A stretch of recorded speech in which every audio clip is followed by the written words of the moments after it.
নমস্কার। এই মাসে, এই ডিসেম্বর মাসে আমাদের উপনিষদ পাঠটা একটু দেরি হয়ে গেল। আমি ইন্ডিয়া গেছিলাম, ফিরে আসা নানান কাজের মধ্যে, তারপরে মায়ের তিথি পুজো ইত্যাদি ইত্যাদির জন্যে। তো আজকে আমরা এই উপনিষদটা পাঠ করব। আপনারা জানেন কথামৃত সংঘ কলকাতা তারাই এই পাঠটা করতে বলেন এবং এটা প্রচার করেন সদানন্দ ইউটিউব। তো ডিসেম্বর মাসে আমরা এই পাঠটা করব। আমরা যেমন সবসময় করে থাকি, পাঠের আগে আমরা এটা একটু এইখানকার যে মন্ত্রটা সেটা বলবো। শান্তি মন্ত্র বলা হয়। ওম ভদ্রম কর্ণেভিঃ শৃণুয়াম দেবাঃ, ভদ্রম পশ্যেমাক্ষভির্যজত্রাঃ, স্থিरै অঙ্গैः स्तुष्टुवागं शस्तनूभिः, वशेम देवहितं यदायुः। ओम शांति शांति शांति। হে দেবতারা, আমরা যেন পবিত্র শব্দই শুনতে পাই। ভদ্রম কর্ণেভিঃ শৃণুয়াম দেবাঃ। হে দেবতারা, আমরা যেন পবিত্র বিষয় দর্শন করি, দেখি চোখের দ্বারা। আর হে দেবতা, আমাদের এই শরীর মন যেন সুদৃঢ় সুস্বাস্থ্য যাতে হয়, যাতে আমরা ভগবানের সেবা করতে পারি এবং সেই তপস্যার মাধ্যমে ভগবানকে খুশি করতে পারি। তো এইটাতে, এই উপনিষদে আমাদের যে বলা হলো, এটা চোখের দ্বারা, কানের দ্বারা, নাকের দ্বারা, স্পর্শের দ্বারা আমরা আহার গ্রহণ করি। সেই আহারকে শুদ্ধ করা হচ্ছে। আমরা মুখের দ্বারা যেটা খাই সেই শরীরে যায়, সেটা অন্নের জন্য এই শরীরটা, অন্ন এবং যে পানীয় সেটা হচ্ছে শরীরের জন্য। আর খুব সামান্য অংশ সেটা মনেতে যায়, কিন্তু মনের যে খাদ্য সেটা কি আমাদের এই চোখের মাধ্যমে আমরা যেটা দেখি, সেটা যদি খারাপ জিনিস দেখি তো খারাপ ভাবটা মনের মধ্যে আসবে। যদি খারাপ শব্দ শুনি, খারাপ ভাব মনের মধ্যে আসবে। খারাপ খাদ্য সেটা আমাদের মনকে কলুষিত করবে। সেই জন্য যখন বলা হয় খাদ্যটাকে খুব ভালো করে, শুদ্ধ খাদ্য বা শুদ্ধ ভোজন, সেটা শুধু যে আমরা মুখে কি খাচ্ছি সেটা তা কিন্তু না। আমরা আসলে আমরা কি দেখছি, কোনটা শুনছি, সেটাই হচ্ছে আমাদের আসল। তো এইটা সবসময় মাথায় রাখতে হবে। আমরা অনেক সময় ভুল করে ফেলি, শুধু মুখের অন্নটার উপরেই সবটা জোর দিই, আর আমরা অন্যগুলোর সম্পর্কে জোর দিই না বলে আধ্যাত্মিক জীবনে আমরা অগ্রসর হতে পারি না। তো আমাদের মুন্ডক উপনিষদ, যেটা অত্যন্ত একটা ইম্পর্টেন্ট উপনিষদ আমাদের সন্ন্যাসীদের জন্য এবং গৃহীদের জন্যও বটে, সেখানে এই শান্তি মন্ত্রতে এটা প্রথম বলা হলো ভগবানের কাছেই প্রার্থনা করে। তো আমরা তো মুন্ডক উপনিষদ পড়ে যাচ্ছি। এখন যেখানে এসেছি সেখানে অত্যন্ত গুরুত্বপূর্ণ কথা বলা হচ্ছে। সেটা কি? মানুষের মনটাকে নিয়ে। মানুষের মন অত্যন্ত গুরুত্বপূর্ণ। মন যা চিন্তা করে, এই পৃথিবীর নানা ভোগ্য বস্তুর কথা ভাবে, তা এই জীবনে হোক বা পরের জীবনে আমরা পাই। তো যখন আমরা যেখানে জন্মাই এবং যেগুলো ভোগ করি, ওগুলো সব কিন্তু আমরা চেয়েছিলাম।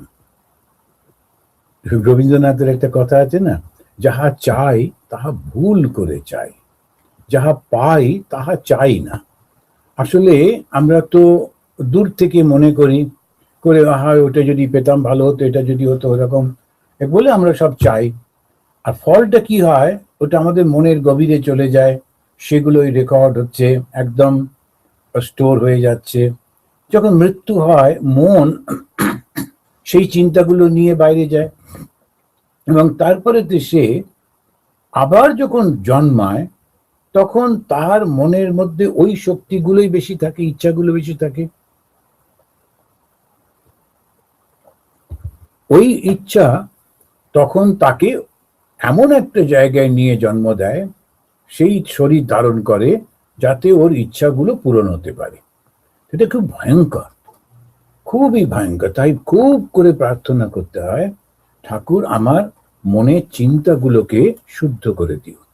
মনের চিন্তা শুদ্ধ না হলে খুব সমস্যা হয়ে যায়। আবার মনের চিন্তা শুদ্ধ তখনই হয় যখন আমরা সৎসঙ্গ করি। তাই ভগবান শ্রীরামকৃষ্ণ দেব তার যে 4টে শিক্ষা নীতি আছে, একেবারে কথামৃতের গোড়াতেই তিনি বলছেন, প্রথম হচ্ছে সাধু সঙ্গ। তো এই সাধু সঙ্গটা কি করে বুঝবো? যার কথা শুনলে ঈশ্বরকে জানার বাসনাটা জেগে ওঠে, ওই হচ্ছে সাধু সঙ্গ।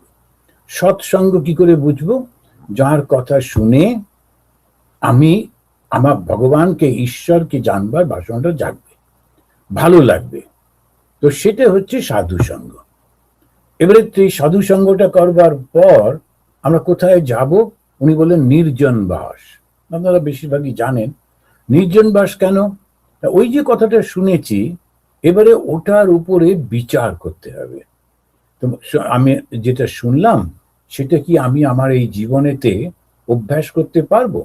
তখন তিনি সেটা বিচার করছেন, আমার এই এই কন্ডিশন, আমাকে সংসারে এই এই দায়িত্ব রয়েছে, এগুলোকে এরকম ভাবে করবো।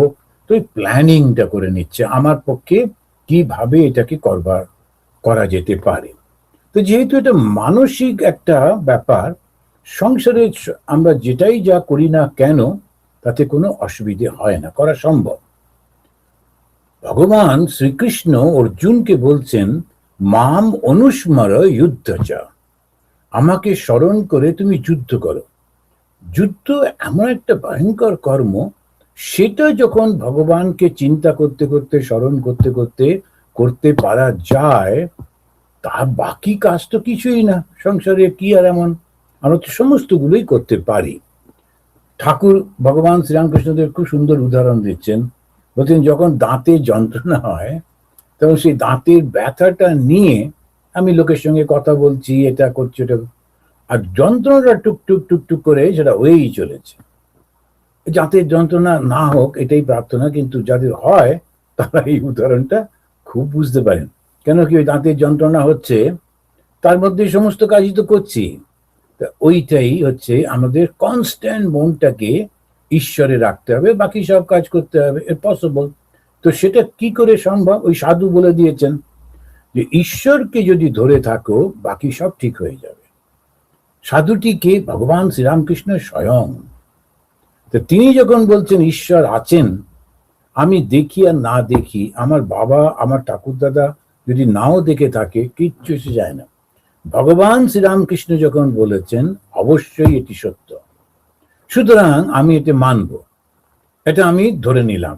এই নিয়ে এরপরে আমার যাত্রা শুরু হচ্ছে। এই যাত্রা আমি শুরু করছি কেন?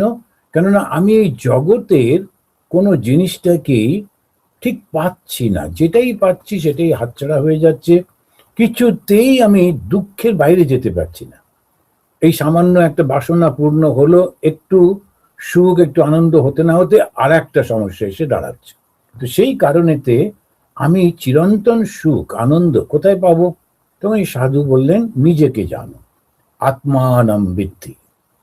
আত্মানাম, নিজেকে জানতে কি করে জানবো? বিচার করে দেখো তো তুমি কে। তুমি কি এই শরীরটা, এই যে হাড় মাংস মজ্জা রক্ত শিরা উপশিরা, এই জিনিসটা দিয়ে তুমি কি? তা তো নয়। কেন, এটা কিছুদিন আগে ছিল না, আবার কিছুদিন পরে থাকবে না। তাহলে তুমি কে? মনটা? তাও তো না, কেননা মনটা তো ছোটবেলায় এক ধরনের মন, বড় হয়ে আর এক ধরনের মন, সব পরিবর্তন পরিবর্তন হয়ে যাচ্ছে। তো এত কিছু পরিবর্তিত হচ্ছে, তার মধ্যে কিন্তু আমি বলেই চলেছি, আমি ছোট ছিলাম, আমি যুবক হয়েছি, আমি বৃদ্ধ হয়েছি, আমি মারা যাব, আমি আমি আমি আমি, ওটা সমানে চলেছে। ওই আমিটাকে খুঁজতে হবে, আর সেই আমি খোঁজবার জন্যই উপনিষদ পড়া।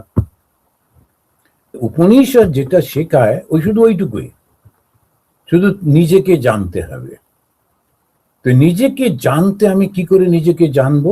তো সেই ও বলছেন যে, এখানে তিনি বলছেন তৃতীয় মুন্ডক দ্বিতীয় খণ্ডে দ্বিতীয় মন্ত্রে, আমরা এর আগেরটা পড়েছি। এখানে তৃতীয় মুন্ডক, মুন্ডক মানে উপনিষদটা, তার দ্বিতীয় খণ্ড আর দ্বিতীয় যে মন্ত্র, উপনিষদের শ্লোকগুলোকে মন্ত্র বলা হয়। কেন মন্ত্র বলা হয়? কেননা ওইটা মনন করতে করতে, চিন্তা করতে করতে, ভাবতে ভাবতে, ব্যাখ্যা করতে করতে মন শুদ্ধ হয়ে যায়, পবিত্র হয়ে যায়, সমস্ত দুঃখ থেকে মুক্তি পাওয়া যায়। সেজন্যে মননাথ ত্রায়তে ইতি মন্ত্র। মন্ত্র কাকে বলে? যে চিন্তাটা করতে করতে আমি দুঃখের নিবৃত্তি ঘটাতে পারি, দুঃখের বাইরে যেতে পারি। উপনিষদের প্রত্যেকটা যে শ্লোক দেখেন, সেইগুলি যদি আমরা মনন করতে থাকি, চিন্তা করতে থাকি, ওই মুক্ত হয়ে যাব, দুঃখ থেকে মুক্তি পাবো। সেই জন্য উনি বলছেন, ইয়া কামান মন্যমানা কামায়তে। যে ব্যক্তি রূপ, রস, শব্দ, স্পর্শ, গন্ধ, এই পাঁচটা বস্তু যা যা পেতে ইচ্ছা করবে, স কামভি তত্র তত্র জায়তে, সেই সেই কামনা পূরণ করবার জন্য ও ওখানে গিয়ে জন্মাবে। কারো জন্ম হবে এখানে একটা খুব বড় লোকের বাড়িতে, খুব সুন্দর একটা পরিবেশে, তখন মনে হলো আচ্ছা ও জন্ম থেকেই গ্রাম সুখে আছে, আর দেখো একেবারে ভিখারির ঘরে জন্মালো, আর জন্ম থেকেই লাথি চাটা খাওয়া। কেন? আহারে বেচারি, বেচারি তো বটে, কষ্ট, কিন্তু ওইটা ছেড়ে দিয়ে যদি কারণটা খুঁজতে যাই, আর যদি আমরা সত্যি সত্যি ওর অতীতটা দেখতে পেতাম, তাহলে খুব অবাক হয়ে দেখতাম ও কিন্তু ওইটাই চেয়েছিল। ও যা যা চেয়েছে, ও যেখানে জন্মেছে ওখানেই ওগুলো পাবে, সেই জন্যেই ওখানে ও জন্মাচ্ছে।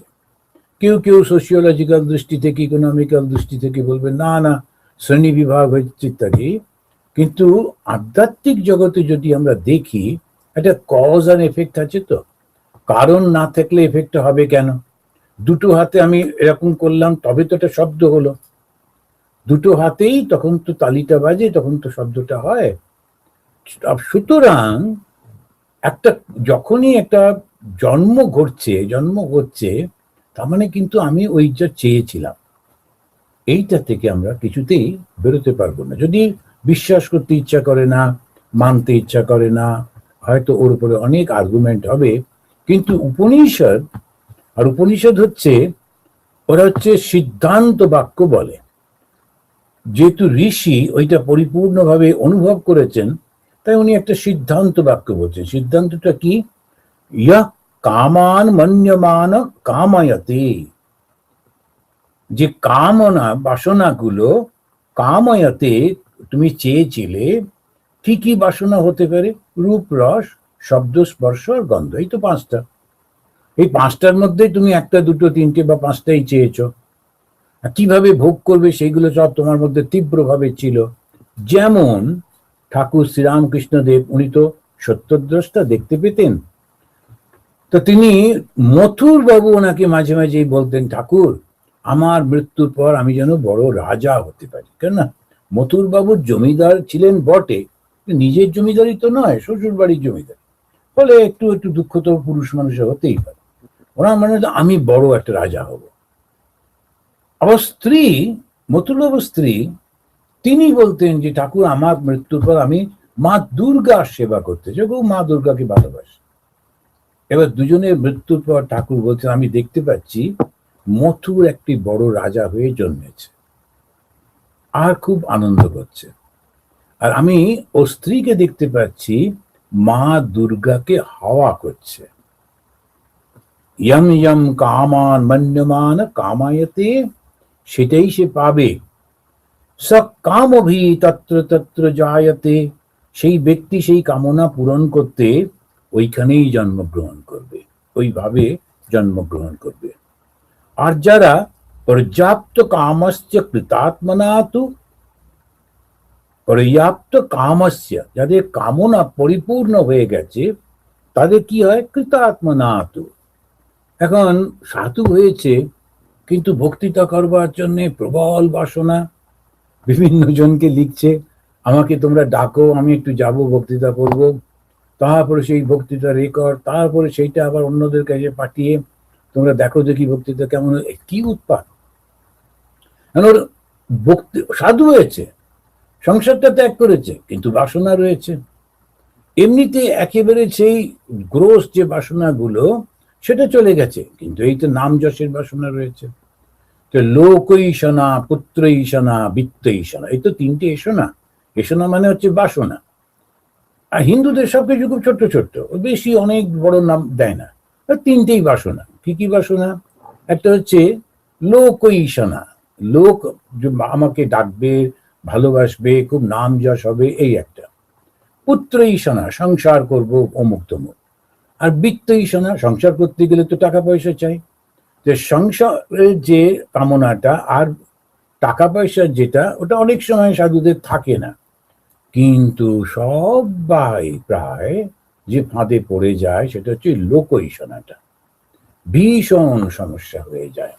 ওই জন্যে আমরা যখন ছোট ছিলাম তখন বক্তৃতা করলে বড় সাধুরা খুব বিরক্ত হতেন, এ আবার কি, তুমি এখন বক্তৃতা কর। কিন্তু স্বামী বিবেকানন্দের কথা পরবর্তীকালে, যে না, তোমাকে তো কিছু একটু করতেই হবে, তার কারণ মানুষের কাছে না পৌঁছলে ওরা ভুল পথে চলে যাচ্ছে।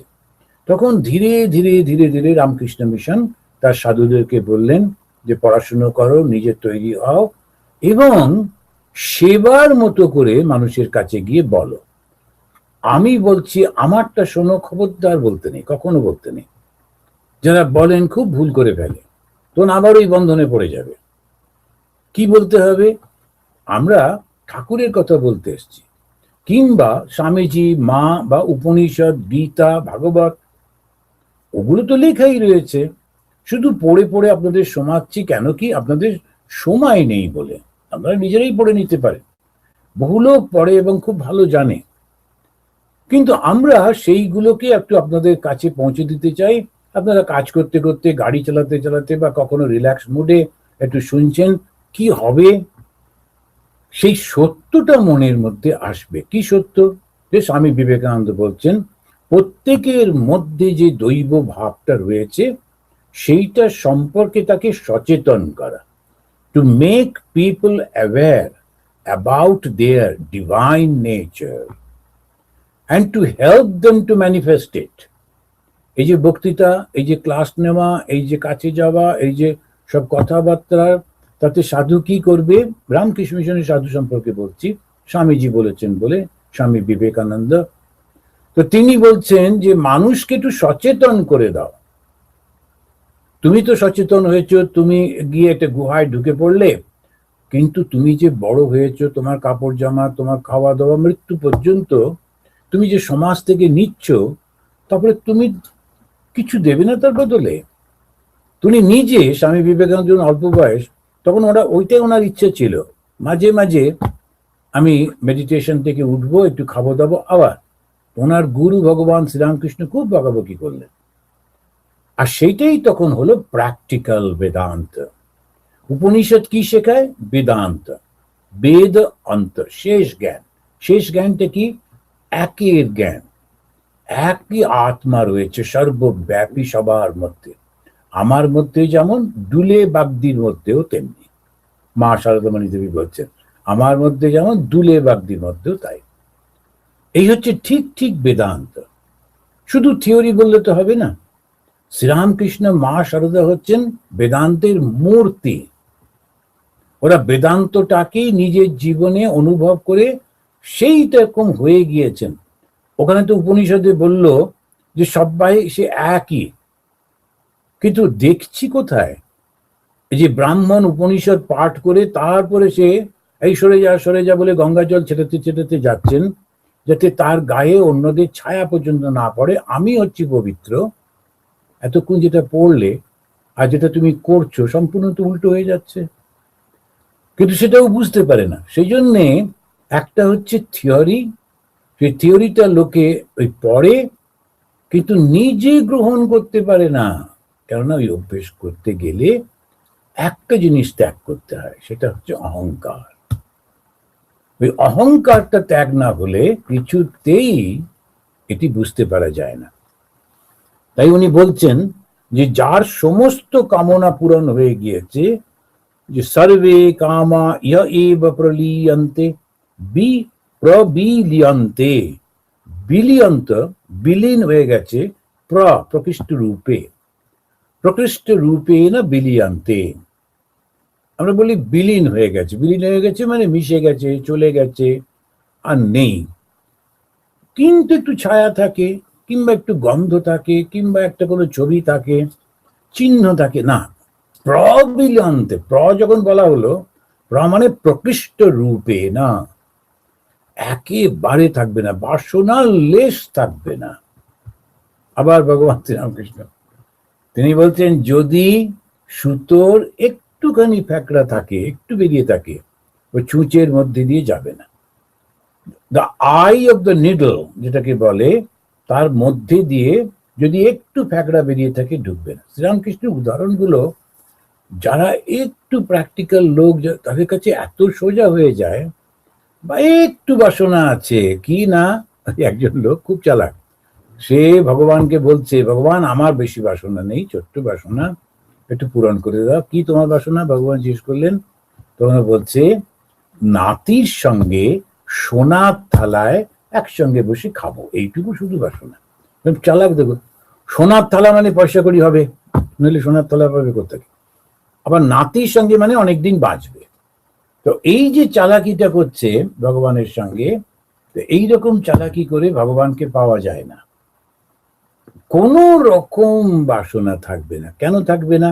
আমি একটা সত্য কি জানছি। কি সেই সত্য? আমরা পরে পরে দেখব যে কাম ও বাসনা কখনোই পূর্ণ হয় না। তাহলে পর্যাপ্ত কামস্য বলা হলো কেন? কামনা কখনোই পূরণ করা যায় না। তার জন্য আবার খুব সুন্দর সুন্দর কাহিনী আমাদের রয়েছে। তো যখন আমরা ধর্ম কথা আলোচনা করি, তা ধর্মের প্রথম যেটা, সেটা হচ্ছে রিচুয়াল। আমি মাঝে মাঝেই বলি, রিচুয়ালটা হচ্ছে বেস। রিচুয়ালটা কি? ওই পুজো পাঠ, এটা ছবে না, ওটা করবে না, এটা 15টা দিতে হবে, ওটা 20টা দিতে হবে করে, পঞ্চপ্রচারের পুজো, দশপ্রচার পুজো, ষোড়শ প্রচার, ষোড়শ উপচার, 16টা উপচার দিয়ে করতে হবে পুজো, 10টা দিয়ে করতে হবে, 5টা দিয়ে করতে, এরকম সব। এগুলো হচ্ছে সব প্রথম হচ্ছে আমরা রিচুয়াল দিয়ে করলাম। রিচুয়ালের পরে হচ্ছে মরালিটি। কেন করছি? কেননা আমি অন্যকে কষ্ট দেব না, দুঃখ দেব না, অপমান করব না, আমার শব্দ যেসব ব্যবহার করবো যেন কাউকে আঘাত না দেয়। এইরকম ভীষণ কঠিন, খুব কঠিন। একটা শব্দ বলে ফেলি, সেটা মানুষকে আঘাত দেয়, আমি তো বুঝতে পারলাম না, ভাবলাম এমনি বললাম। কিন্তু এমনি বললে হবে না। ওই যে মানুষের মনে আঘাত লাগলো, ওটা তোমার অনেকটা শুদ্ধ কর্মফল নষ্ট করে দিলাম। এমন সূক্ষ্ম সমস্ত ব্যালেন্সে চলে, সেজন্য অত্যন্ত কঠিন।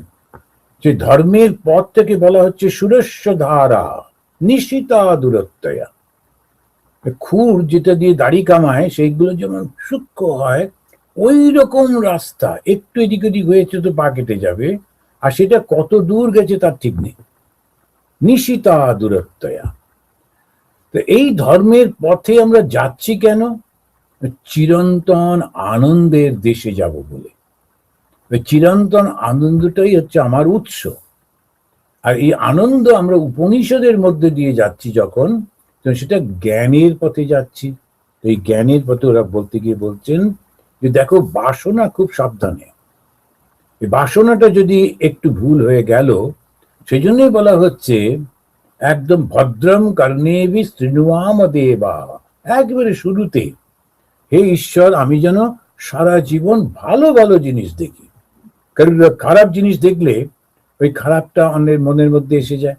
আমি যেন কখনোই খারাপ জিনিস না দেখি, যেন সারাক্ষণ ভালো ভালো শব্দ শুনি। তো ভালো জিনিস দেখা, ভালো শব্দ শোনা, কোথায় জন্মালে হবে? এটা কোনো ভালো জায়গায় জন্মাতে হবে। সেজন্য শ্রীকৃষ্ণ বলছেন, অর্জুন যখন বলেন, আচ্ছা ধরো তোমাকে পুজো টুজো করতে করতে একটা লোক মারা গেল, তো তার তো এই ভোগও হলো না পৃথিবীর কোনো কিছু, আবার তোমাকেও পেলো না, তো সেক্ষেত্রে সেই লোকটার কি হবে? সবটাই তো নষ্ট হয়ে গেল। উনি বলছেন না, সব তো নষ্ট হবে না। তখন সে শুচি নাম শ্রীমতাম গেহে যোগ ভ্রষ্ট বিজায়তে। যোগ ভ্রষ্ট মানে আমি ঈশ্বরকে পাবার জন্য, যুক্ত হওয়ার জন্য চেষ্টা করছিলাম, ঈশ্বরের সঙ্গে যুক্ত হওয়াকেই যোগ বলে। ভ্রষ্ট হলাম মানে আমি পেলাম না, কিন্তু খানিকটা চেষ্টা করেছি, খানিকটা পথ এগিয়েছি। কোথায় যাব? বললেন শুচি এবং শ্রী যাদের আছে। শুধু শ্রী মানে হচ্ছে অর্থ আছে, তাদের বাড়িতে জন্মালে ঠিক নেই, আর কত ভালো লোক নাও হতে পারে, পয়সা আছে কিন্তু কালচার নেই। সেজন্য বললেন শুচি নাম শ্রীমতাম। একদম ভিখারির ঘরে না, মানে একদম জন্মে থেকেই খাবার জন্য হাহাকার তা নয়, আবার খুব কালচার, পড়াশোনা আছে, ভদ্রতা আছে, জ্ঞান রয়েছে। তো যখনই আমরা জন্মাচ্ছি ওইখানে, কেন? আমি চেয়েছিলাম তো। জম জম কাম, ওইটা মনে রাখতে হবে। মনের মধ্যে যেন অন্য কোনো বাসনা না থাকে, শুধু ঈশ্বরকে। তো আত্মা সম্পর্কে যখন সম্পূর্ণ জ্ঞান হলো, তখন আর জগতের কোনো কিছুর প্রতি আকর্ষণ হয় না। তো প্রজ্ঞপ্ত কামস্য, যে বলা হলো যে কামনা বাসনা তো পূর্ণ হয় না, হয় কেন? আমি যে কামনাটা করছি সেই কামনাটা কি না? আত্মজ্ঞান লাভের বাসনা। ওটা একটা বাসনা বটে, কিন্তু এই বাসনা বদ্ধ করে না। শ্রী শ্রী ঠাকুর বলছেন না যে দশমীর পরে লোকেরা বাড়িতে এলে একটু মিষ্টি টিষ্টি খাওয়ায়। তো ও বলছে যে আমার কাছে তো কিছু মিছরি আছে, মিছরিও তো মিষ্টি, দাও ওটা। না, মিছরি থেকে মিষ্টির মধ্যে বললে হবে না। তুমি যখন দশমীর পরে মিষ্টি খাওয়াবে, ঠিক ঠিক মিষ্টি খাওয়াতে হবে। দশমীর পরে দুটো মিছরি দানা দিয়ে দিলে ওটা হবে না। মিছরিকে মিষ্টির মধ্যে ধরা চলবে না, যদিও ওটা খেতে মিষ্টি। তেমনি ঈশ্বর লাভের ইচ্ছাটাকে বাসনা বলা চলবে না, যদিও আমার ওটা ইচ্ছা। এই যে ইচ্ছাটা, সেটা আমাকে সমস্ত বাসনা মুক্ত করবে। ওই একটা বাসনা সমস্ত বাসনা মুক্ত করবে। তাই তিনি বললেন আত্মা সম্পর্কে পূর্ণ জ্ঞান হলে তখন আর জগতের কোনো কিছুর প্রতি আকর্ষণ থাকে না। এই জায়গাটা একটু যদি আমরা বুঝতে চাই, আমাদের এই জগৎটা স্বপ্নের মতো। আমরা এই জগতে কেউ ভালো আছে, কেউ খারাপ আছে, কেউ অমুক, কেউ তমুক, চলতেই থাকে। এখন এই স্বপ্নটা একটু বড় স্বপ্ন বলে আমরা মনে করি আমরা সব জেগে আছি, এটা বিশেষ জীবন। তা কিন্তু না, সত্যি সত্যি এটা স্বপ্নের মতো। এখন স্বপ্নের মধ্যে আমরা অনেকক্ষণ কিন্তু স্বপ্ন দেখি। যেমন আমরা স্বপ্ন দেখি, অনেকক্ষণ স্বপ্ন দেখছি, কিন্তু আসলে কতক্ষণ স্বপ্ন দেখি? শুই তো হয়তো 2-5 ঘন্টা, তার মধ্যে 1 ঘন্টা হোক 2 ঘন্টা হোক যদি স্বপ্ন দেখি, ঢেউ ঢেউ প্রচুর সময় স্বপ্ন দেখেছি। এখন এই 2 ঘন্টার স্বপ্নতে কিন্তু আমরা প্রায় 50 বছর 60 বছর পেরিয়ে গেছি। এত কিছু দেখে ফেলি 2 ঘন্টার মধ্যে। ওই 2 ঘন্টার মধ্যে কিন্তু আমার মনে হচ্ছে কত জীবন হয়ে গেল। এই যে জীবন, এটাও ঠিক স্বপ্নের মতো। এবারে স্বপ্নের মধ্যে আমি কাঁদছি, আমি হাসছি, আমার বন্ধু, আমার শত্রু, সমস্ত কিছু রয়েছে। কিন্তু যেই স্বপ্নটা ভেঙে যায়, তখন ওর প্রতি আর কোনো আকর্ষণ থাকে না, আমার জানতেও ইচ্ছা করে না। ঠিক তেমনি ভাবে এই জগৎটাকে যদি আপনি স্বপ্নের মতো মনে করি, তো এই যে জগতের নাম, যশ, অর্থ, প্রতিপত্তি, এর প্রতি আর আকর্ষণ থাকবে না। কেন? এটা তো স্বপ্ন দেখছি, কি লাভ? কি করবো এগুলো নিয়ে? কিচ্ছু তো থাকবে না। এখন কিছু বলছি ইতিহাসের পাতায় নাম উঠবে, পরে কে? ওই কিছু লোক সেটা জন্মাচ্ছে আর মরছে, ও পড়লো কি পড়লো না তাতে কি এসে গেল। এখন কিছু লোকের এখন যদি যাওয়া যায়, যে অনেক জায়গাতে একটা মূর্তি করে রেখে দিয়েছে, যারা টুরিস্ট ওরা এসে দেখলো, আচ্ছা এটা কি, এটা মূর্তি, ব্যাস হয়ে গেল। মূর্তিটাকে যদি সুন্দর বানায়, ওই সুন্দর জন্যই দেখে। কিন্তু ওই যে একটা বিরাট গোঁপ নিয়ে একটা লোক ভুরু কুঁচকে তাকিয়ে আছে, তিনি যে এককালের বিরাট শাসন করতেন, 50টা লোকের মাথা কেটেছেন, ওগুলো লোকে জানেই না। খুব খুব কম লোক জানে। কি এসে গেল? এটা যদি বিচার করে দেখা যায়, এই জগৎটা এত সিম্পল, এটা কিচ্ছু নেই, শুধু শুধু। এখন ভেবে দেখুন, ওই মাদাম তুসো, ওর ওখানে গেছিলাম এবারে লন্ডনে। ছোট্ট একটা, বেশি বড় না, ছোট্ট একটা বাড়ি, তারপরে এই ঘিপচির মধ্যে এখানে একটা, ওখানে একটা মূর্তি, এখানে সেখানে। করে করেছে। খুব বড় একটা যে সুন্দর জায়গা তা কিন্তু না, অল্প, লন্ডনের বেশি জায়গা তো নেই, কিন্তু সাজিয়েছে খুব চালাকি করে, সুন্দর করে, এখানে লাইট দিয়ে, এখানে এই দিয়ে, ওই করে। একবার ঢুকলে পুরোটা না দেখে বেরোতে পারবে না, এর মহা মুশকিল। আচ্ছা একটু উঁকি মেরে দেখে চলে এলেন, তার উপায় নেই, ঢুকলে অন্য দিক দিয়ে বেরোতে হবে। এখন পুরোটা দেখাচ্ছে। একটা জায়গায় রয়েছে রাজ পরিবার, সেখানে রাজা তার স্ত্রীকে নিয়ে দাঁড়িয়ে আছেন, পুরনো। আর এই সব লোকগুলো গিয়ে ওই রানীর কাঁধে হাত রেখে ছবি তুলছে, ভেবে দেখুন দেখি তো কি উৎপাত। ওই রানী, তার ধারে কাছে যাওয়া যায় না, এখন এই যেহেতু মূর্তি করে রেখে দিয়েছে, তার কাঁধের উপরে হাত রেখে। আমিও আবার সুযোগ পেয়ে চার্চিলের পাশে দাঁড়িয়ে একটু ছবি তুলে এলাম। চার্চিলটা ভীষণ, তো আপনারা সবাই জানেন চার্চিল একদম ইতিহাস। এখন কি দাঁড়াচ্ছে তাহলে, ওই মূর্তি তৈরি করছে বটে, কিন্তু কতখানি বা লোকে সম্মান করে। আচ্ছা চার্চিল না, বেশিরভাগ লোক ইতিহাসও জানে না, মধ্যবয়সীরা একটু জানে, একদম বাচ্চাগুলো কে কোথায় ইতিহাস পড়ে। সুতরাং এই জিনিসটা অতি সাধারণ, কিছুই নেই। আমি মনে মনে ভাবছি আমার একটা মূর্তি যদি এখানে রাখতো, তাহলে ওরকমই হতো, কেউ একটা এসে কাঁধে হাত দিয়ে ছবি তুলতো, আর সেটার কোনো মূল্য নেই। তো এইরকম ভাবে যদি আমরা খেয়াল করি, তখন দেখা যাবে পর্যাপ্ত কামাস্য, কামনাটা পরিপূর্ণ হয়ে গেছে, আর কোনো দরকার নেই। এই তখন এটাকে বলে বৈরাগ্য। অর্থ সম্পদ কিছুর জন্যেই হবে না, এসবের জন্য কেন আমি আমার জীবনটাকে নষ্ট করব, এই বিচার থেকে বৈরাগ্যটা আসে। বিচার আর বৈরাগ্য, বারবার এটা বলা হয়। বিচার মানে কি, কোনটা পার্মানেন্ট আর কোনটা টেম্পোরারি, এটা হচ্ছে বিচার। সৎ আর অসৎ, সংস্কৃততে বলা হয় সৎ, দন্তস্য খণ্ডত্ব, সৎ, SAT। এই সৎ মানে কি, যেটা কোনোদিন পরিবর্তন হয় না। আর তার ঠিক উল্টোটা হচ্ছে অসৎ, মানে নেগেটিভ। এবারে অসৎ যদি হয়, তো কোনটা কোনটা অসৎ? সূর্য, সূর্যটাও নষ্ট হয়ে যাবে। তো সূর্যটাকে, যাকে রামচন্দ্র দেখেছে, কৃষ্ণ দেখেছে, আমার ঠাকুরদাদা, আমার বাবা, আমি, সবাই মিলে দেখেছি, তথাপি কিন্তু ওটা টেম্পোরারি। তো এখন যখন এইটা মাথায় এলো, সূর্যটাও টেম্পোরারি, তাহলে আর কাকে বলবো? সেই জন্য বলা হয়, ওই ব্রহ্মা থেকে একটা লাম্প অফ গ্রাস, একটা কতগুলো ঘাসের একটা ছোট্ট, তার থেকে ব্রহ্মা যিনি সৃষ্টিকর্তা, ও কিন্তু একটু বেশি বাঁচবে বটে, তবু তো একদিন না একদিন শেষ হবে। তো সমস্তটা হয়ে গেল অসৎ, টেম্পোরারি। তাহলে সৎ কোনটা? যা কখনো পরিবর্তিত হয় না, যার কখনো পরিবর্তন হয় না, যাকে কখনো আগুন পোড়াতে পারে না, যাকে কাটা যায় না, এই রকম ভাবে নানান রকম ভাবে ব্যাখ্যা করে, আমাদের এখানেও বলবে। তা আমাদের সেই আত্মা সম্পর্কে যে জ্ঞানটা, এই বিচার করে, তাহলে এই সব যদি টেম্পোরারি হয়, আমি এইগুলো জানা, এইগুলো পাবার জন্য এত সময় নষ্ট করব কেন? এই তখনই হয়ে গেল বিচারটা পরে, তখন ওই ত্যাগটা এসে গেল, তখন বললো বৈরাগ্য। বিষয়ে বিরাগ, ঈশ্বরে অনুরাগ, ভগবান শ্রীরামকৃষ্ণ ডেফিনেশন দিচ্ছেন। একটা তো নেগেটিভ। এই বিষয় যেগুলো, বিষয় কি, এক একটা টার্মিনোলজি অনেক সময় আমরা বুঝতে পারি না।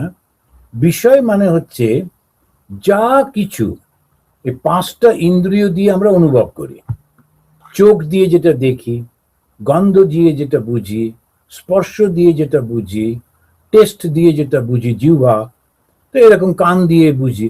এখন এই যে কোনগুলো, এই পাঁচটাই হচ্ছে বিষয়। পাঁচটা বিষয় কি কি? রূপ, রস, শব্দ, স্পর্শ আর গন্ধ। এই পাঁচটা বিষয়, আর আমাদের পাঁচটা ইন্দ্রিয়, এই পাঁচটা নিয়েই সবকিছু চলছে। এইটা যখন বুঝে গেলাম, তখন আমি কন্ট্রোল করতে শুরু করলাম। যেমন যাদের ডায়াবেটিস হয়, ওরা খাওয়াটা কন্ট্রোল করে, কি না আমি এতটা ক্যালোরি খাবো, তার বেশি খাবো না। যারা বুঝে গেছে, তারা ওই ক্যালোরি কন্ট্রোল করে, কখন এক্সারসাইজের মাধ্যমে, খাবার মাধ্যমে, ওষুধের মাধ্যমে, তো বস চললো, লম্বা জীবনযাপন করে। আর যে বুঝতে পারে না, মনে হয় দুর্বল দুর্বল লাগছে, আচ্ছা বেশি করে দুধ খাই, তখন আরো গোলমাল হয়ে যায়। তো সেই জন্য জ্ঞানটা দরকার। এই জগতে আমরা যখন এই জগতের নাম যশের জন্য ছুটছে যারা, তাদেরকে আমরা বলি অজ্ঞানী। সে হয়তো পিএইচডি করেছে, কিন্তু তথাপি এই জগতে নাম যশের জন্য ছুটছে, তখন ওই সাধুরা বলবেন অজ্ঞানী। কেন? ও এমন একটা জায়গায় যে ছুটছে যা পাওয়ার জন্য, এটা পেয়ে শান্তি হয় না। কিন্তু ওর উপায় নেই, ওর মনের বাসনা ওকে ঠেলে নিয়ে যাবে, ও থামতে পারবে না। তখন বলা হবে বেশ তো ওটা করে নাও, কিন্তু একটু মন ঈশ্বরেতে রেখো, একটু বিচার রেখো, সাধু সঙ্গ করো, নির্জনে যেও, গোপনে প্রার্থনা করো। সেইটাতেই তখন উনি বলছেন এই যে বৈরাগ্য থেকে বাসনাহীন মন তখন শান্ত হয়ে যায়, এই মানুষেরা আর জন্ম লাভ করে না। তো জন্ম যারা মনে করছে আবার জন্মাবো, তাদের জন্য উপনিষদ না। ও ঠিকই আছে, আমি আবার জন্মাবো, আবার এই করবো, ঠিক আছে, ভালো তো, এক্সপিরিয়েন্স করে করে যাওয়া তো ঠিক আছে। কিন্তু যারা বুঝে গেছে না বাবু অনেক হয়েছে, আর জন্মাবো না, তখন তারা প্রথম হচ্ছে আমি যে চিন্তাটা করি ওই বাসনা অনুযায়ী জন্ম হয়। সুতরাং চিন্তাটাতে আমার যেন ভ্রান্তি না থাকে, ভুল না থাকে। আমি কি চিন্তা করব? আমি সারাক্ষণ ভগবানের কোলে বসে আছি, তার চরণে বসে আছি। এই চিন্তাটা যখন করছি, না না না না, আমি কিছুতেই কোল থেকে নামবো না, আমি কিছুতেই চরণ ছাড়া হব না, আমার ওই জগতের ওই খেলনা দরকার নেই। খেলবি বলে ফাঁকি দিয়ে নামালি ভূতল বলে একটা সুন্দর গান আছে। কি খেলা খেলালি মাগো, আশা না মিটিল, রামপ্রসাদের গান। নিম খাওয়ালি চিনি বলে। আমরা ভাবলাম যে জগতে কত সুখ, তো এসে জন্মে এই সমস্ত করে, তারপরে দেখলাম সুখ কোথায়, এত দুঃখের শেষ নেই। তো নিম খাওয়ালি চিনি বলে, অর্থাৎ তেতোটা তুমি মিষ্টি বলে আমাকে খাইয়ে দিয়েছো, তোমার দোষ, আমি এখন আর সব করবো না। এইটাই যে গানের মধ্যে দিয়ে বলছে আমি ফিরে যেতে চাই। তো এইখান চলে যাচ্ছেন, কেমন করে ফিরবেন? একই সত্য কথা, খুব অদ্ভুত। দুটো বিখ্যাত উপনিষদ একদম ভার্বাটিম একই মন্ত্র ব্যবহার করেছেন। একটা হচ্ছে মুন্ডক উপনিষদ, যেটা আমরা পড়ছি, আর একটা কঠ উপনিষদ, যেটা আমরা আগেই পাঠ করেছি। তো মুন্ডক উপনিষদের তৃতীয় মুন্ডক দ্বিতীয় অধ্যায়ের তৃতীয় মন্ত্র, আর কঠোপনিষদেরও ওই 1-2-24 নম্বর মন্ত্রে। দুটো বিখ্যাত উপনিষদই একই কথা বলছেন, চেষ্টা করে তাকে পাওয়া যাবে না। যতই তুমি, কি অদ্ভুত ব্যাপার, এখন চেষ্টা না করলে হবে না, চেষ্টা করলেও পাওয়া যাবে না, তো মহা মুশকিল। এই উপনিষদ বলছে যমে বৈশ্য বৃণুতে তেন লভ্য, উনি যাকে মনে করবেন আমি ওর মধ্যে প্রকাশিত হব, তার মধ্যে প্রকাশিত হবে, তুমি চেষ্টা করলে পাবে না। এটা খুব সূক্ষ্ম ব্যাপার। আমরা যখন এই হিন্দু ধর্ম সম্পর্কে কথা বলি, হিন্দু ধর্মের একেবারে চূড়ান্ত অবস্থা হচ্ছে বেদান্ত। আর বেদান্ত যখন শেখায় তখন একটা অদ্ভুত সুন্দর করে শেখায়, একটু ধৈর্য ধরে বুঝতে হবে। বলল তুমি কোনো কিছু কর্মের মধ্যে দিয়ে একে পাবে না। আমরা এখানে এই শ্লোকটাতে বলছে অয়ম আত্মা প্রবচনে না লভ্য, অয়ম আত্মা প্রবচনে না লভ্য, না মেধয়া না বহুনা শ্রুতেন, यमे वैश्य बृणुते तेन लभ्य तस्यैष आत्मा বিবৃণুতে তনুম স্বাম। এটা এই দুটোই উপনিষদে একই মন্ত্র ব্যবহার করেছে। নয়মাত্মা প্রবচনে লভ্য, না মেধয়া না বহুনা শ্রুতেনা।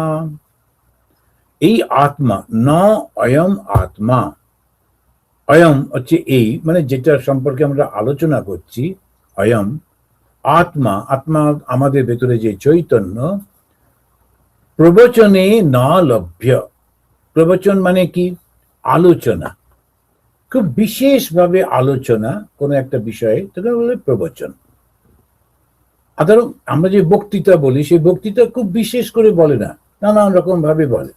যখন একটা বিষয়কে বিশেষ করে বোঝাবার চেষ্টা হচ্ছে আর লোকেরা শুনছে, সেটা হচ্ছে প্রবচন। সাধারণত ধর্মের কথাকেই প্রবচন বলা হয়।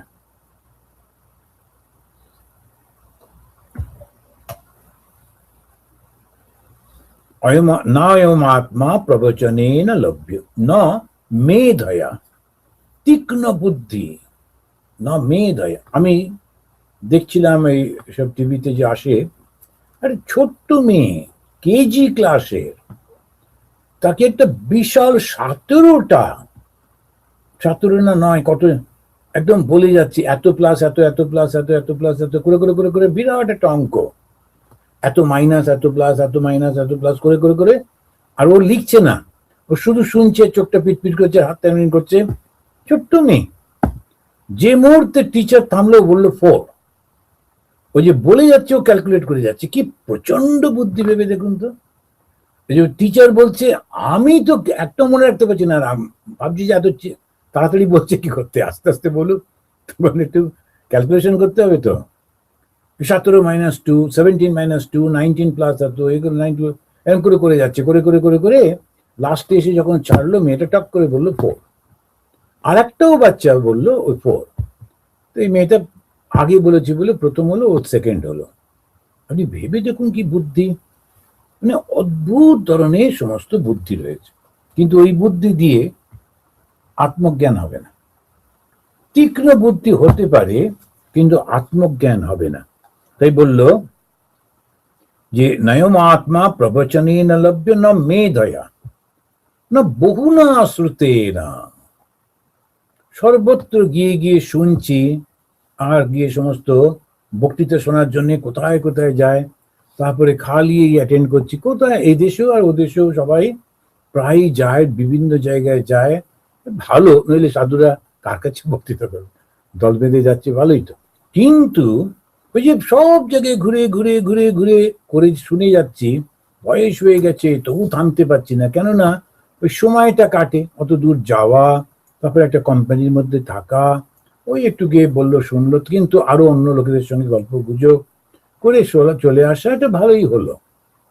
বলছি না, তুমি যদি বারবার শোনো বা না প্রবচনে না লভ্য, তাতেও হবে না। যমে বৈশে বৃণুতে তে না লভ্য, এটা একটা অদ্ভুত কথা বললেন। ওই আত্মা যাকে ভালোবাসেন, যাকে গ্রহণ করেন, তার মধ্যেই শুধু প্রকাশিত হন। যমে বৈশ বৃণুতে তে না লভ্য তস্যৈষ আত্মা বিবৃণুতে তনুষাম। কেবলমাত্র তিনি যাকে পছন্দ করবেন, তার মধ্যেই তিনি প্রকাশিত হবেন। এখন কথাটা হলো, আমাকে বলা হচ্ছে সাধু সঙ্গ করো, সাধু সঙ্গর পরে শুনে এবার তুমি নির্জনে গিয়ে বিচার করো, বিচার করবার পর এরপরে আত্মনিবেশ করো ওইটার উপরে। বেশ, এবারে যখন আমি প্রথমে সাধু সঙ্গ করতে বলছো, আবার এদিকে বলছো এটা শুনলে হবে না। আমি সাধুর কাছে গেলাম, শুনলাম, তারপরে বলছো আমি চেষ্টা করছি, কিন্তু বলছো তো হবে না। তাহলে আমি চেষ্টা করে কি করব? কেনই বেশ শুনতে যাব? আসলে কি বলতে চাইছে জানেন? কোনো কিছু করে যেটাকে পাওয়া যায় সেটা একটা বস্তু, কিন্তু ইনি অবস্তু। এটাকে যেমন সাবজেক্টিভ বলা হচ্ছে। এই সাবজেক্টিভটা যে জিনিসটা, সেটাকে তুমি কোনো কর্মের মধ্যে দিয়ে, কোনো বিচারের মধ্যে দিয়ে, কোনো জ্ঞানের মধ্যে দিয়ে, ধ্যানের মধ্যে দিয়ে তো পেতে পারো না। আর তাহলে এইগুলো করতে বলা হচ্ছে কেন? বলা হচ্ছে একটা বিশেষ কারণে। আসলে আমাদের মনের মধ্যে অলরেডি আত্মা রয়েছে। Each soul is potentially divine.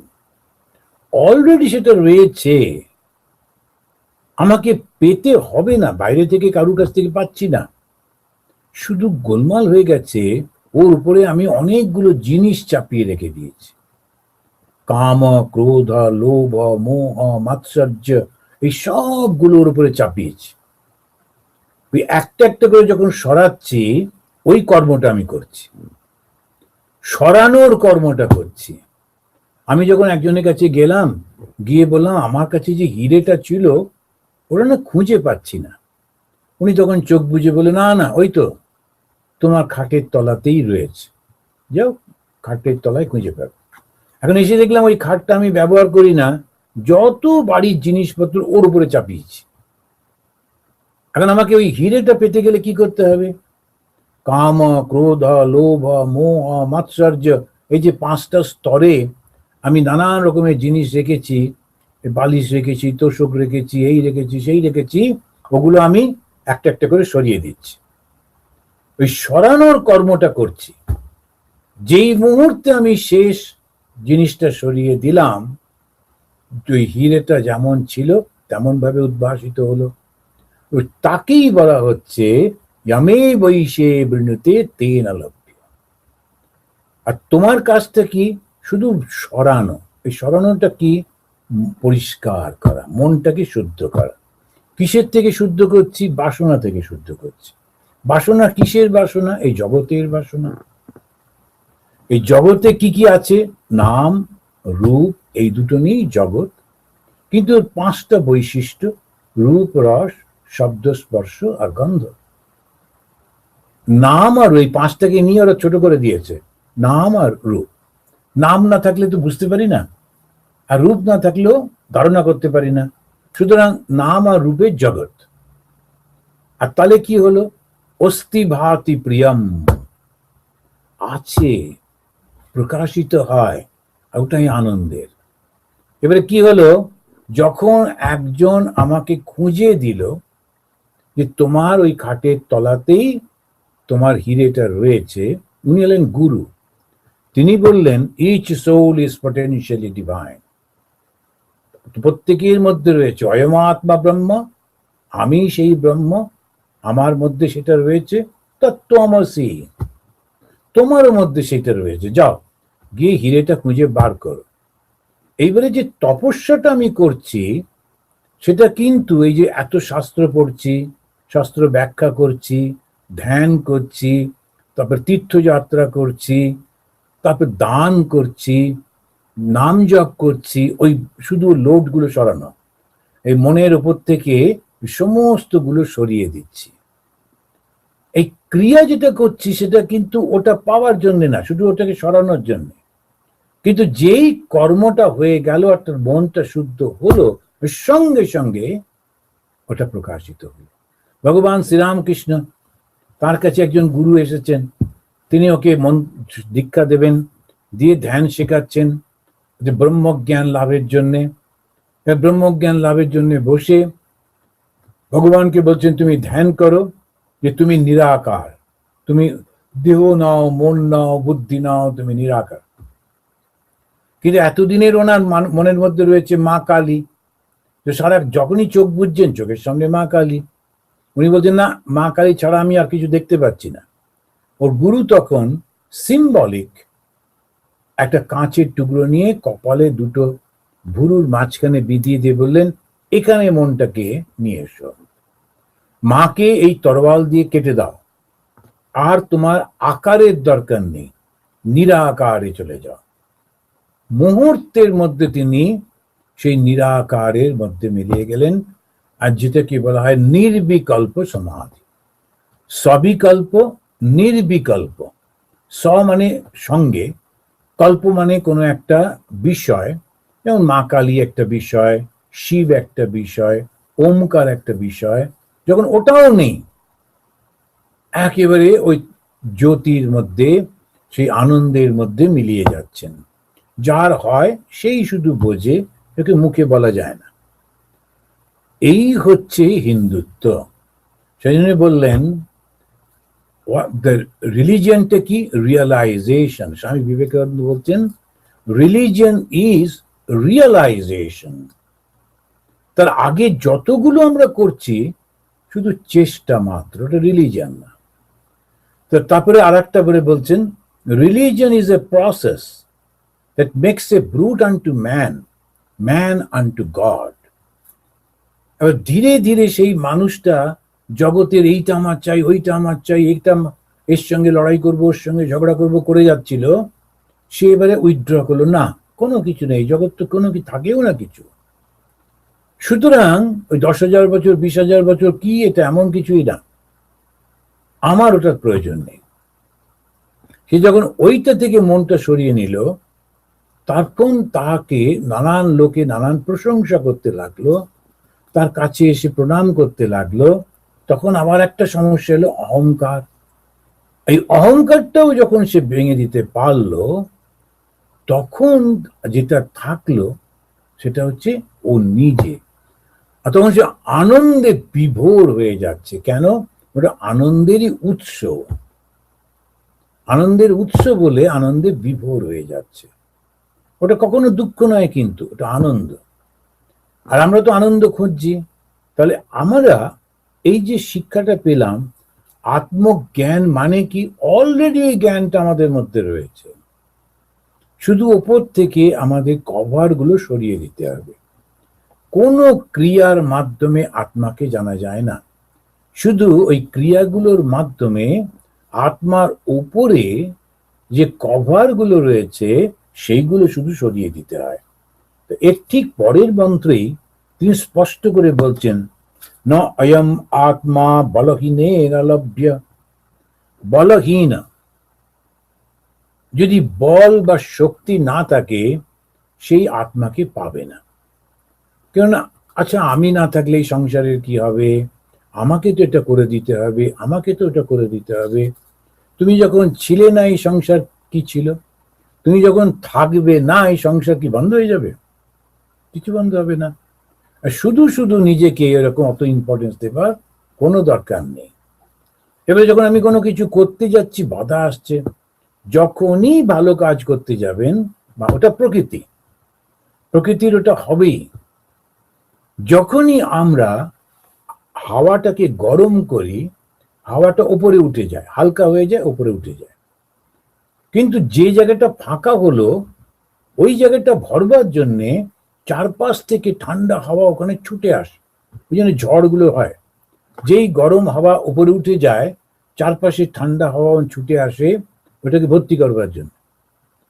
এখন আমার মনটাকে যখন আমি বিষয় থেকে শূন্য করছি, শূন্য হলে সে উপর দিকে উঠে যাচ্ছে, আর চারপাশে যত বিষয় আছে, নাম রূপ সব সব ছুটে ছুটে আসছে।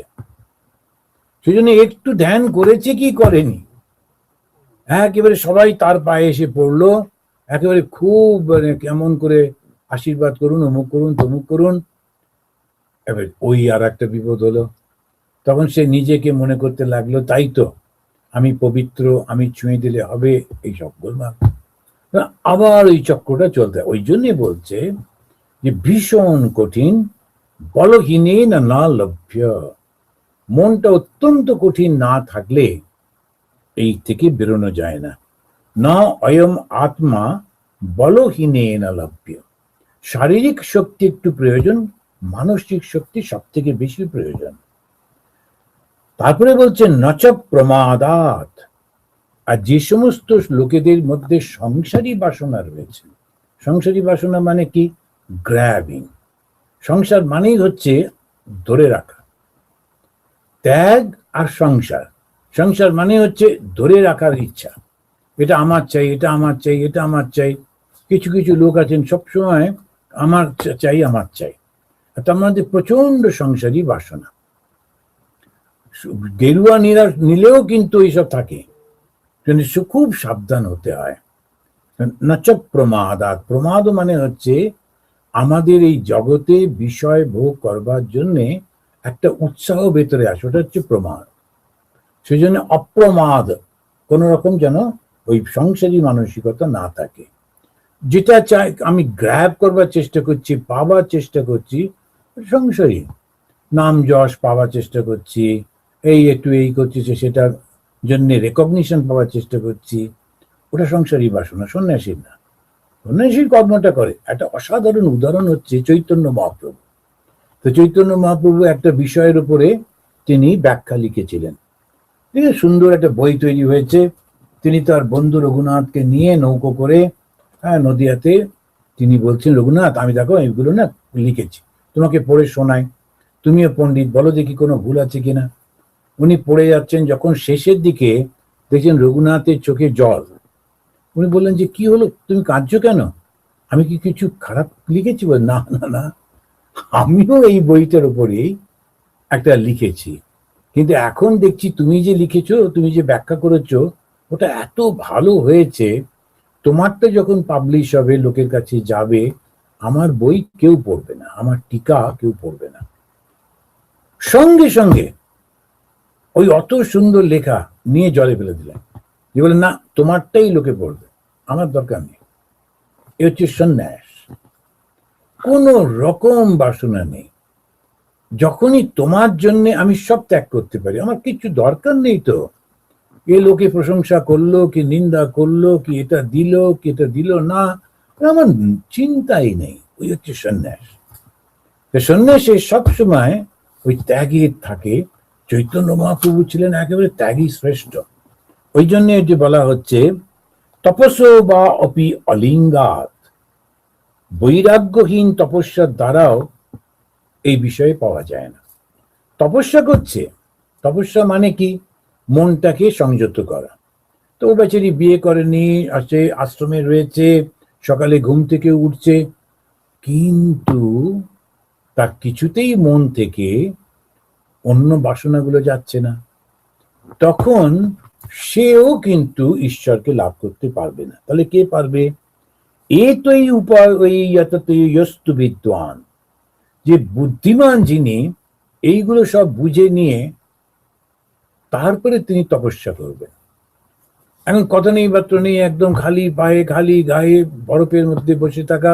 প্রথম দিকে এগুলো খুব করে, যখন ছেলেরা আসে খুব একটা প্রচন্ড ত্যাগ থাকে, তো একেবারে খালি পায়ে চলবো, পায়ে কিছু পরবো না, জামা কাপড় গায়ে দেবো না, পাতলা একটা চাদর নিয়ে, খুব ওটা গায়ে শক্তি থাকে, ওটা ওটা তপস্যা না। ওটা ঠিক আছে, সব প্রথম দিকে ঠিকই হলো, একটু করলো, কিন্তু আসল তপস্যা হলো মনের মধ্যে কারুর প্রতি যেন বিদ্বেষ না থাকে। কারুর প্রতি বিদ্বেষ যদি থাকে, কম্প্যারিজন যদি থাকে, তার মানে বাসনা আছে। কম্পেয়ার করছো কেন, আমার সঙ্গে ওর তুলনা করছো যখনই, আমি এরকম ও এরকম, তাহলে আমি, তার মানেই তোমার দুই বোধ রয়েছে। সেই জন্য বলছেন যে লিঙ্গ, লিঙ্গ মানে হচ্ছে সন্ন্যাস। আর সন্ন্যাস মানে কি, প্রত্যেকটা কাজের যে পরে যে একটা অ্যাপ্রিসিয়েশন, সেইটা না চাওয়া। তো সেইটা কি ভগবত গীতাতে খুব সুন্দর করে বলেছে, যে যে আমাদের কোনো যখন কাজ করছো তার কোনো ফলের আকাঙ্ক্ষা করো না, ওটাই হচ্ছে সন্ন্যাস। জ্ঞেয়স নিত্য সন্ন্যাসী ইয়া না দেশটি না কাঙ্ক্ষতি। গীতাতে বলছেন যে দেশ করে না, যে আমি এটা নেবো না, আমি এটা করবো, ওরকমও করে না। আবার এটা দাও এটা দাও, ওটাও করে না, যেটা এলো ঠিকই আছে। এই যখন মানসিক অবস্থা যে একরকম ভাবে থাকে, ওই ঠিক ঠিক সন্ন্যাস। এ তো এই ওই যততে ইয়স্তু বিদ্বান, এখানে বিদ্বান বলা হচ্ছে, অর্থাৎ সেই বুদ্ধিমান ব্যক্তি যে উপরের জিনিসগুলো সব বুঝে গেছে, গিয়ে এবারে তপস্যাটা করছে। তো এস আত্মা বিশতে ব্রহ্মধাম, তাকেই কিন্তু এই আত্মা ব্রহ্মধামে নিয়ে যান। আর একটা জায়গায় বিরজানন্দজি মহারাজ বলছেন, লক্ষ্যে একটা দুটো ঘুড়ি কাটে, তুমি হেসে দাও মা হাত চাপটি।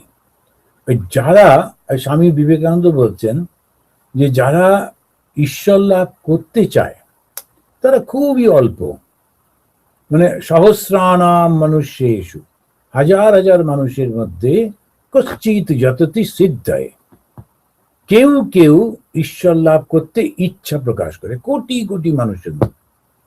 যততামপি সিদ্ধানাম, যারা ওই চেষ্টাগুলো করছে, তার মধ্যে কশ্চিন মাম ব্যক্তি তত্ত্বত। তত্ত্বত মানে ঠিক ঠিক বুঝেছে। সেই ঠিক ঠিক বোঝাটা কি, এই জগতে যা কিছু দেখছি এটাকে আমি দুভাবে দেখতে পারি। ভগবান শ্রীরামকৃষ্ণ বলছেন নেতি নেতি ইতি ইতি, দুটো ভাবেই তুমি দেখতে পারো। এই জগৎটা মিথ্যা, জগৎটা মিথ্যা, জগৎটা মিথ্যা, আবার এই জগৎটাই তো ঈশ্বর। এলো থেকে এই জগৎ, তার মধ্যে দিয়ে তো এসছে, তিনি তো সৃষ্টি করেছেন। ইতি ইতি যত্র যত্র নেত্র পড়ে তত্র তত্র কৃষ্ণ স্ফুরে। আমি ঘৃণা করব কেন? প্রত্যেকটা মানুষকে যাকে দেখছি তার মধ্যে আমারই তো কৃষ্ণ, আমারই তো ভগবান রয়েছেন। এই হচ্ছে শ্রীরামকৃষ্ণ বিবেকানন্দের বেদান্ত। আর ধরো না, ছুঁয়ো না, বেরো, এই সমস্ত, এটা হচ্ছে নেগেটিভ। এই বেদান্তটা অনেক প্রাচীন বেদান্ত, কিন্তু একেবারে আধুনিকে এই শ্রীরামকৃষ্ণ বিবেকানন্দের হচ্ছে সব কিছুর মধ্যে তুমি তাকে দেখো। তখন উনি বলছেন ব্রহ্মতে কীট পরমাণু, সমস্ত ব্রহ্ম থেকে কীট পরমাণু সব তো তাই। তো খুব ভালো লাগলো আজকে এই পর্যন্ত। তাহলে আমরা আজকে যেটা আলোচনা হলো সেটা হলো ব্রহ্মকে, যেটা আমার আত্মা, তাকে আমি কোনো কিছু ভাবে লাভ করতে পারি না, ওরা অলরেডি রয়েছে। শুধু যে কর্মগুলো করি সেটা হচ্ছে আমার এই মনটাকে শুদ্ধ করবার চেষ্টা করা। তো সেই মনটা যেই শুদ্ধ হয়ে যায় অটোমেটিক্যালি তাকে পাওয়া যায়। বাকি পাওয়ার জন্য কোনো কিছু করার দরকার নেই, ও তো রয়েইছে, শুধু হারিয়ে ফেলেছি।